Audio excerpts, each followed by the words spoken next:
자, 어쨌든 이준석 대표 선거에 대해서는 굉장히 이제 보수적으로 접근을 하고 계신데 초선 강연에서 내일 투표하면 진다 이런 얘기 하셨고요. 지난 8월에는 뭐 당장 투표하면 5% 포인트 차로 필패한다 이런 얘기도 하셨습니다. 굉장히 좀 아슬아슬한 구도로 보고 계신데 지금 여론조사를 해보면 정권 교체 여론이 좀 높은 편이거든요. 그럼에도 불구하고 이렇게 좀 어렵게 보시는 이유는 아슬아슬하다 이렇게 보시는 이유는 어디 있을까요? 그러니까 그 냉정하게 보면요. 예. 그 선거에서 저희가 득표수라고 하는 것은 지지율 곱하기 투표율입니다. 그러니까 아무리 예를 들어 20대, 30대에서 저희 지지층이 넓어진다 하더라도 그 20, 30대가 투표장에 가가지고 투표를 하지 않으면은 사실 투표 성향이 좀 더 높은 40대, 50대 표에 밀릴 수밖에 없습니다. 예. 그런데 지금 실제로 그 서울시장과 부산시장 보궐선거에서 저희가 젊은 세대에서 압도적인 승리를 거뒀거든요. 그럼에도 그 당시에 젊은 층 투표율을 보면은 20대, 30대에서 30%대부터 40% 정도의 투표율을 기록했습니다. 근데 70대를 예로 들자면요. 70대는 70% 이상이 투표했습니다. 그러니까 결국에는 20, 30대가 아무리 지지율이 여론조사상으로 높아도 그들이 투표하러 갈 수 있을 정도의 어떤 동인을 만들지 못하면은 표로 환산이 안 되는 거거든요. 예. 그렇기 때문에 저는 그 과정에 돌입해야 되는 것이고 젊은 세대가 투표장에 나가게 되는 이유는 이 투표로 인해 가지고 내 한 표로 인해 가지고 내 삶이 바뀐다는 확신이 있어야 되고 네. 그 바뀌는 방향이 긍정적이어야 되는 겁니다. 단순히 안티 문재인 뭐 이런 것만 가지고는 투표장까지 발걸음 옮기지 않을 가능성이 있습니다. 그럼 투표하러 가는 동의는 어디서 어떻게 찾으실? 저는 실제로 그러십니까? 그들이 원하는 아젠다를 다뤄야 된다 이런 이야기를 하는 것이고 그게 이제 서울시장 보궐선거와 전당대회에서는 처음에 뭐 젠더 이슈 이런 것도 나왔겠지만은 예를 들어 젠더 이슈 같은 것들도요. 자 문제점을 환기시키는 데까지는 지금까지는 그 역할을 했지만은 그런 국민의힘의 대안을 만들어내야 됩니다. 예를 들어서 지금 젠더 갈등이 존재하고 있다는 것을 가장 먼저 언급한 국민의힘의 젊은 세대가 관심을 갖는 건 첫 단계지만은 두 번째 단계로는 그러면 그런 젠더 갈등 같은 것을 어떻게 해소할 것인가에 대해 가지고 구체적인 방법론을 제시해야 되는 단계이거든요.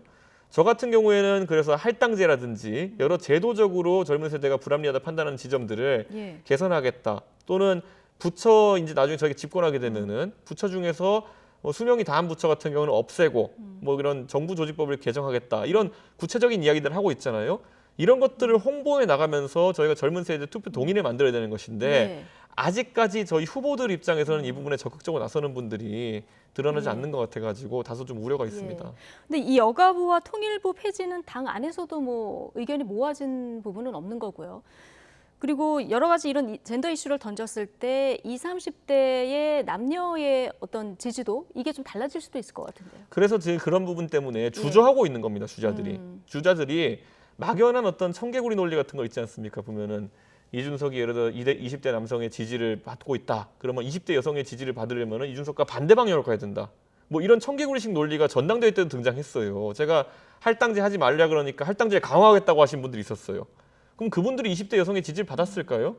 제가 이런 건 갈라치기로 언급하려 하는 게 아니라 결국에는 정교한 메시지들이 나가야 되는데 그렇다고 해가지고 우리 지금 대선 후보 중에서 그럼 20대 여성을 공략하기 위한 아주 좋은 메시지를 내고 있는 분은 아직 못 봤거든요. 아직 못 봤다.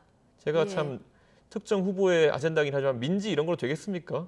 그러니까 저는 그런 것보다는 좀 더 구체적인 대안을 내야 되는 건데 바로 지금 어제 젊은 세대와 멀어지는 후보 있다 언급도 했는데 제가 근데 민지를 얘기하시니까 이제 윤석열 전 방금 다른 총장. 후보도 잘하는 사람 없다고 이제 말씀드렸잖아요. 오히려 윤석열 후보는 네. 그걸 시도라도 했기 때문에 저는 오히려 긍정적인 평가를 하는 겁니다. 그런데 그거로는 부족하기 때문에 실제로 20대 여성에서 윤석열 후보가 갑자기 뭐 이런 지지세가 올라가고 이런 느낌이 없었거든요.